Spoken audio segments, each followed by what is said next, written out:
কিশোর বয়সে মানসিক 5টি রহস্য। কিশোর বয়স জীবনের সবচেয়ে রঙিন আবার সবচেয়ে জটিল সময়। এই বয়সে এমন কিছু মানসিক পরিবর্তন ঘটে যা আমাদের ব্যক্তিত্ব গঠনে বড় ভূমিকা রাখে। নাম্বার 1, আমি কে? এই বয়সে আমরা নিজেদের পরিচয় খুঁজতে থাকি। আমি কেমন মানুষ? আমি ভবিষ্যতে কি হব? এসব প্রশ্ন আমাদের মনে ঘুরতে থাকে। নাম্বার 2, বন্ধুরা সবচেয়ে গুরুত্বপূর্ণ। এই বয়সে বন্ধুরাই হয়ে ওঠে সবচেয়ে গুরুত্বপূর্ণ। ওদের মতামত, ওদের স্টাইল সবকিছুই প্রভাব ফেলে আমাদের উপর। নাম্বার 3, আবেগের জ্বর। এই বয়সে মুড সুইং যেন নিত্যসঙ্গী। এক মুহূর্তে খুশি, পরের মুহূর্তে রেগে ফেটে পড়া।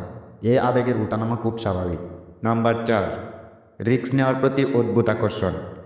বাইক রেসিং, এক্সপেরিমেন্ট, চ্যালেঞ্জ সব কিছুতে কিশোররা ঝুঁকি নিতে ভালোবাসে, কারণ মস্তিষ্ক তখনও পুরোপুরি পরিপক্ক নয়। নাম্বার 5, যুক্তিভিত্তিক চিন্তার শুরু। নিজে ভাবতে শেখা। এই বয়সে কিশোররা সমাজ, ধর্ম বা নিয়ম নিয়ে প্রশ্ন করতে শিখে। তারা আর অন্ধভাবে মেনে নিতে চায় না, বরং যুক্তি খোঁজে। কিশোর বয়সের এই মানসিক পরিবর্তনগুলোই গড়ে তোলে ভবিষ্যতের মানুষটিকে। এই বয়সে বোঝা, সহানুভূতি আর গাইডেন্স, এই তিনটি সবচেয়ে দরকার।